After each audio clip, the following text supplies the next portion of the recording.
These are arrowheads that I found in the fields of my family plantation near Edmonton, Kentucky.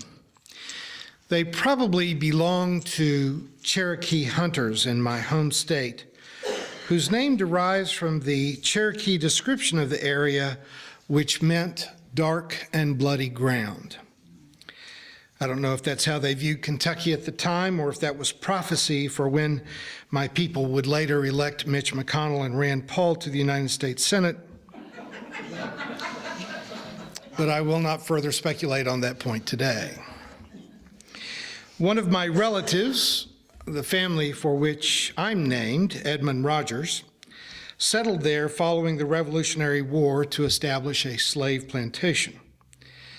Since these spear and arrowheads were found lying on the ground in freshly tilled fields when I was a kid, it's likely that they come from the most recent period of Indian occupation, which was probably about the time that Edmund Rogers showed up. Archaeologists loosely break down ancient history in the categories of the Stone Age, the Bronze Age, and the Iron Age.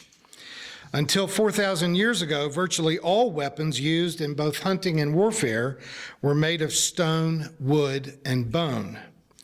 Civilizations were overtaken when a neighboring civilization made an advance in their weapons technology, replacing stone-tipped spears with bronze swords and shields, and then the harder iron weapons that could cut right through bronze helmets. Gunpowder eventually gave birth to cannon and guns. So Edmund Rogers rode his horse from the early modern era of the British colonies into what was still the Stone Age of Native American territory. He didn't have any greater claim to that land than the Cherokee who had been there for centuries. He just had better weapons. I listened to a few Thanksgiving sermons online this week, and I got to tell you, I was shocked and dismayed by how many otherwise seemingly intelligent speakers still talk about Thanksgiving in the mythic terms of a grand meeting of generous natives with struggling European settlers. I'm not going to argue the finer points of that first Thanksgiving today, but suffice it to say that your elementary school plays didn't give you a very factual account of that first meeting. By the time the Pilgrims arrived in Massachusetts, European diseases were already spreading across North America, and the native population was realizing what would be the beginning of an eventual genocide. There were instances of cooperation and trade between whites and Indians, but mostly it was a competitive relationship between millions of Native Americans and thousands of well-armed Europeans. The first reflex of Christopher Columbus upon meeting Indians in the Caribbean was to capture them and take them back to Europe as slaves. The first reflex of starving European pilgrims was to rob Indians of their food, and this is an ugly thing to have to relate in public and church, but European settlers actually dug up the fresh graves of Indians and ate them. Not, I must admit, the only instance of cannibalism among our founding fathers. There were other instances where men killed their wives and ate them. And they didn't eat turkey on Thanksgiving, they ate eels. I didn't want to bring that up before Thanksgiving, but we all need a little reality orientation, don't we? There were moments of sharing and trading and positive contact, but when you talk about the European settlement of North America, you have to draw the lens back and look at the whole thing. What happened was not just a sit-down dinner of beans and corn and, let's call them fish. That's easier for you all to think about than eels, but it was eels. We stole food. We stole land. We violently killed millions of Indians. And I don't think that you can accurately say that white settlers are responsible for the approximately 90 million deaths of Native Americans that took place. Smallpox was more successful than our cavalry. But our swords and our muskets had a lot to do with it, and so we should not be surprised that Native Americans don't have a lot of fuzzy, warm feelings about Thanksgiving. This year on Thanksgiving, we were in the midst of a Native American civil rights movement whose images of attack dogs, tear gas, rubber bullets, and fire hoses being turned on the Indians gathered at Standing Rock in North Dakota rivals what we saw in Mississippi and Alabama during the civil rights demonstrations of the 1960s. And thank God for the internet. Without it, most of us here would have never even heard of the Dakota Access Pipeline project. When the corporate media says anything about it at all, it's usually propaganda to cover up the illegal activity of the pipeline company and local law enforcement. When the story was first told about turning fire hoses on protesters in sub-freezing weather, we were told that, oh no, they were just extinguishing fire of cars that had been set on fire. But thank God for Facebook real-time video. I never thought I would thank God for Facebook in public, but they showed endless samples of video of there was no fire. They were spraying people to make them cold enough to go away. Now, the Dakota Access Pipeline is a $3.8 billion project, and most of the 1,100 miles of the pipeline have already been constructed.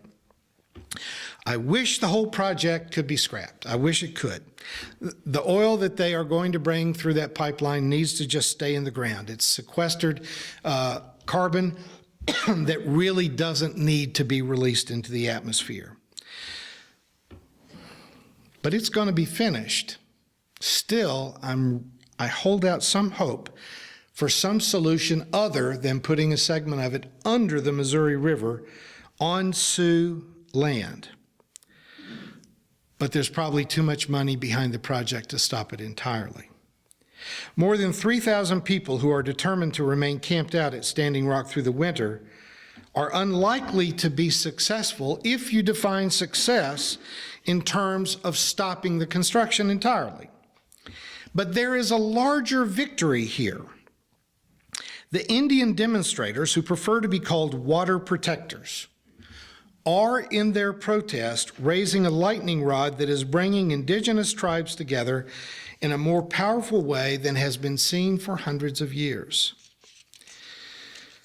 A friend to many of us here, Stacy Wheeler, just returned from spending a week volunteering at the camp, and she has decided to just come back, get her affairs in order, and return to the camp indefinitely.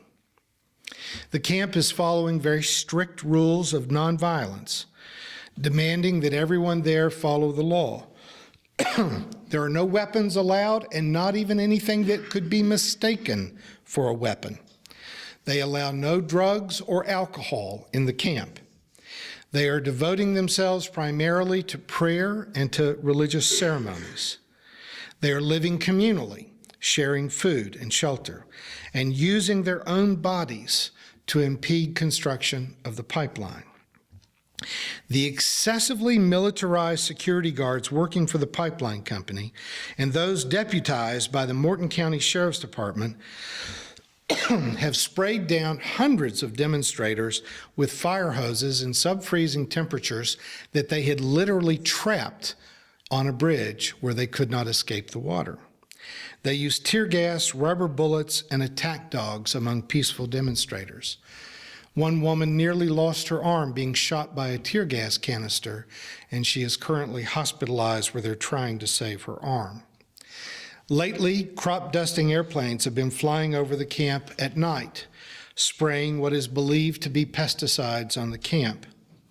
According to my friend Stacy, just about everyone there has developed skin irritations and a persistent cough from whatever it is that they are spraying on the demonstrators in what can only be called chemical warfare by the American government against Americans. Several of the deputies brought in from surrounding counties have abandoned their posts, refusing to support the unjust and probably illegal practices of the Morton County Sheriff. Some of his own staff members have quit their jobs and joined the Indians in the camp. I believe that this pipeline will eventually be completed, but I also believe that the Standing Rock Sioux have already won the moral battle.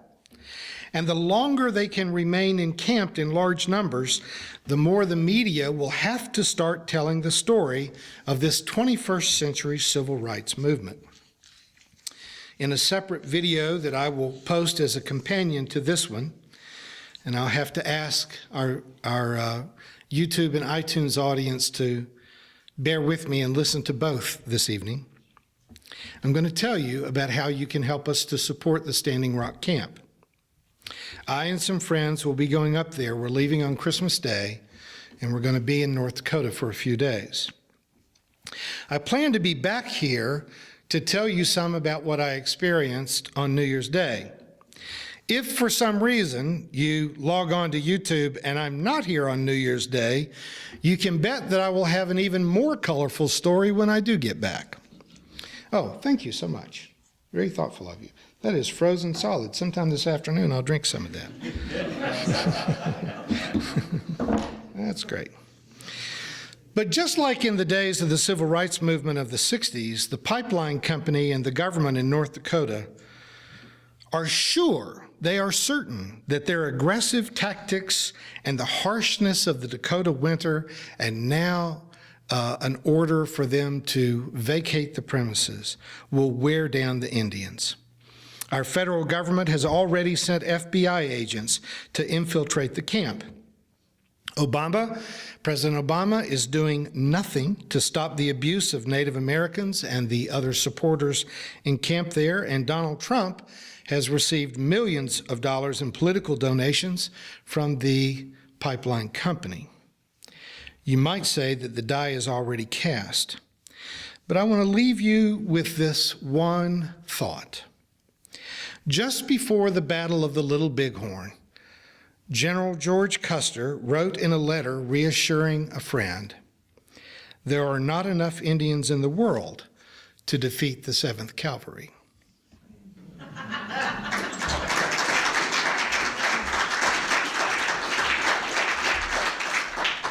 Thank you for watching our videos. We are entirely dependent on the donations of our listeners and members. We hope that you find this content to be important enough to help us to keep offering these videos to the public at no charge by becoming a regular contributor. Please click on the donate button on our website at www.spfccc.org. Thank you for your support of progressive religious programming.